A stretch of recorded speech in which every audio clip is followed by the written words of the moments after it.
मैंने जय जगन्नाथ जय आखंडमणि जय माँ शारदा। आज हूँ रविवार भाद्र मास प्रथम रविवार। आपण मैंने तो जानते भाद्र मासरे आमर भालुकुणी ओषा पड़े माने खुदुरुकुणी ओषा बोली कहती। खुदुरुकुणी भालुकुणी दुईटा जाक कहती माने पड़े बोली आपण मैंने जानते। आमर भी चलते मुझे देखा झील छुआ मैंने आम कर ओषा केमती कौन कर डेकोरेट चलते मुझे देखुची मैंने देखिए मोर बहुत मन पड़ी मो मैंने झील बड़ कथा बहुत मन पड़ी मुझे सेमती ओषा करुँगी। आपण मैंने तो जानते भालुकुणी ओषा माने खुदुरुकुणी आम केवल भाई मानी करती आउ भी कहते मुझे तो करूनी तथापि मो मनरे मु माँ मंगला को एतिक डाकुची कि मो भाई मानू सब भल रखु सब भल रखु दुख सुख सुविधा असुविधा भल मंद सब पाख रुहतु सब सा हूँ मुझे माने माँ पाखे सब अनुरोध सब मिनती करुँची। तो चलते मुझे आपण मानक देखिए नेबी आमर केमती कौन झील मैंने माने ओषा कर डेकोरेट कर सब मैंने देखिए नेबी आ मोर भी देखिए बहुत माने मन पड़ जाती आम भी गोटे थिलु बहुत राति उठुलु फूल तोड़ुलु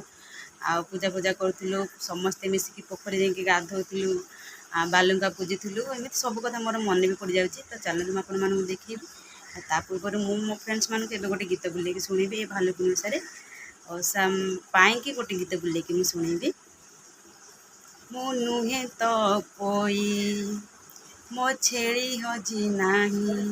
मो नुहे तो कोई मो छेड़ी हजी नाही बोई तरे जाएनी मो भाई कहीं की पूजे मोई माँ जानू तुम्ही माँ जानू तुम्ही। तो चलो सांग मैंने मुझे भी देखा मो पूजा देखो केमती चिल्लाउछंती सब किछि सइलाणी तो ठाकुर को देखि पारथुबे सातटा बेल को पुणी आसियो। तो चलन जी सब बड़ाइले सांग मैंने आमर सकाल ठार माने एमती वर्षा होउची टिके छाड़ुची टिके होउची एमती होउची माने लघुचाप अच्छी बोली कहउचंती। तो सकाल ठार आज यही टाइप वर्षा होउची देखंतु आम झील माने परी से तो नहीं आपण मैंने समस्त को देखी आसला आमर ठाकुर पूजा पिला माने करुले देखिक आसला मु जापारनी से जाकि देखी देखे आसी कहीं सी भी ओषा करुँची तार भी आज उपास से जाकि देखी देखे आपण मानक आसी आ तो मुझे दुकान रे बसी देखु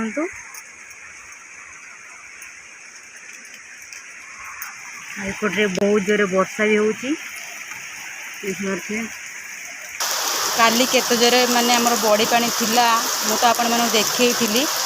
आ पुणी थे वर्षा एमती हो गला लघुचाप जदि लगी रमर बड़ी पानी कमिनी माने सेतिक अच्छी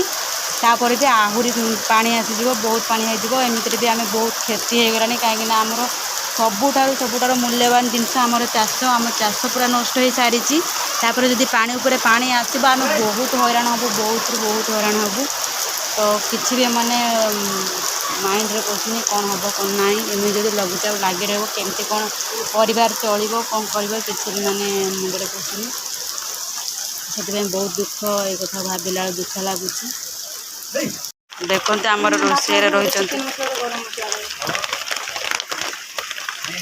आ लुडू आमर बस खेल देखते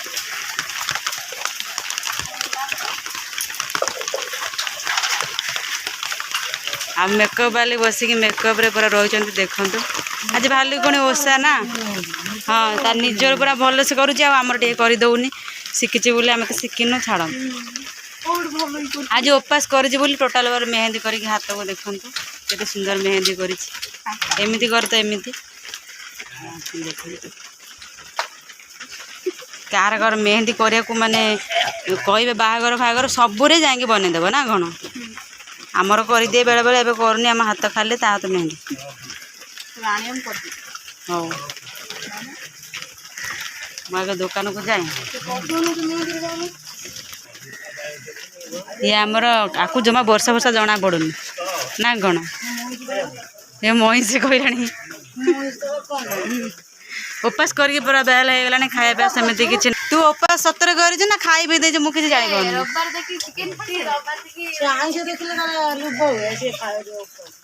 ना एत बड़ अपमान करनी से खाईनी आज उपास तार अच्छी